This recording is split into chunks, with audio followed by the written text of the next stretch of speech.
Good morning and welcome to our daily devotional from Pilgrim Congregational Church. I'm Patrick Horn.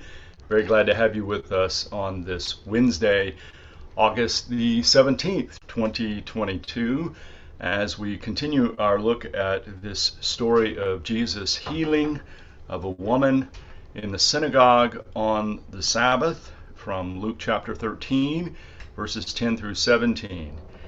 And I want us to read the entire story, and I want to offer some reflections that were suggested by one of our participants in the Bible study last night, which I thought was very, very good. So I want to read the entire story, verses 10 through 17 of Luke chapter 13. Now he was teaching in one of the synagogues on the Sabbath, and just then there appeared a woman with a spirit that had crippled her for 18 years. She was bent over and was quite unable to stand up straight. When Jesus saw her, he called her over and said, "Woman, you are set free from your ailment." When he laid his hands on her, immediately she stood up straight and began praising God. But the leader of the synagogue, indignant because Jesus had cured on the Sabbath, kept saying to the crowd, "There are 6 days on which work ought to be done. Come on those days and be cured, and not on the Sabbath day."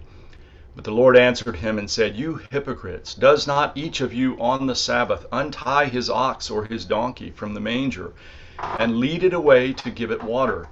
And ought not this woman, a daughter of Abraham, whom Satan bound for 18 long years, be set free from this bondage on the Sabbath day?"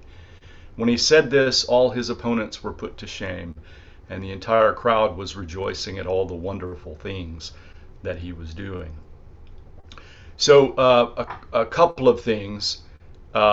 First of all, some scholars think there's a direct connection with verse 4 from Luke 13, where the story of the Tower of Siloam that fell and killed 18 people. So the number 18 here in this story is a kind of literary connection to that number of people who died, which really fits in with the observation that one of our participants made last night in the Bible study. Per Dahlen joined us, and she made the point that in the story there's a correlation between the woman who is crippled, who is bent over, and Jesus heals, and she's able to stand up straight and to be redeemed and to sing God's praises. And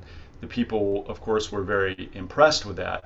But there's a correlation between that and the fact that there's a kind of spirit of crippledness that hangs over the synagogue and the leaders of the synagogue, and how there's a spirit that cripples because it enforces rules above compassion.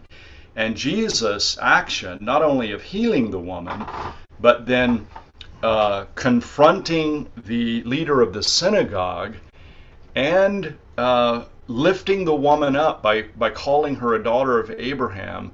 By doing all of this, Jesus is actually in the process not only of healing the woman, but of healing the spirit that hangs over the synagogue, that is, this spirit of crippledness, and also redeems this 18 years of suffering, perhaps in the same way redeeming or expressing to us how redemption comes even in a horrible story about a tower falling where 18 people are killed.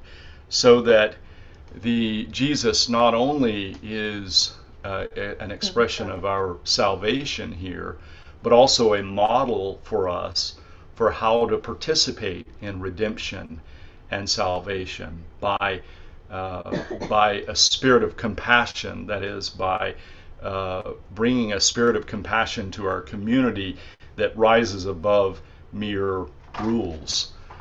So I think that's an excellent observation. The crowd at the end, the audience, the congregation in the synagogue, they are really impressed, and not only impressed, they're rejoicing at the wonderful things that he was doing, and I think it was related not just to the miracle of healing, but also the way that he was able to lift this spirit that hung over the synagogue. So thank you for that observation, Pear, last night.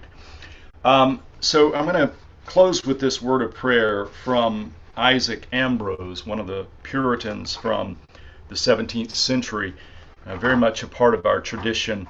And this is a prayer that he wrote. O Lord, I have no graces by nature. I have no power to cleanse my own heart. I have defaced your image, but I cannot repair it. I can say with the apostle that when I want to do well, evil is present with me, but I find no means to do what I desire. Oh, when will I be set free to do the work of God and run the race of his commands? If only I had hope, joy, and love. Lord, I have heard of your power. You call things that are not as if they were. If you desire it, you can work in me these graces, just as you gloriously created them in Adam. Lord, I have also heard of your grace and truth. You are as faithful to keep as you are generous to make these precious promises. Your grace is unsearchable. Your word is purer than silver, 7 times refined. Oh, make good your promises. Replenish me with your grace. Amen. Thank you for joining me this morning from Pilgrim Congregational Church. I'm Patrick Horn, and I hope you have a very good day. Goodbye. Goodbye.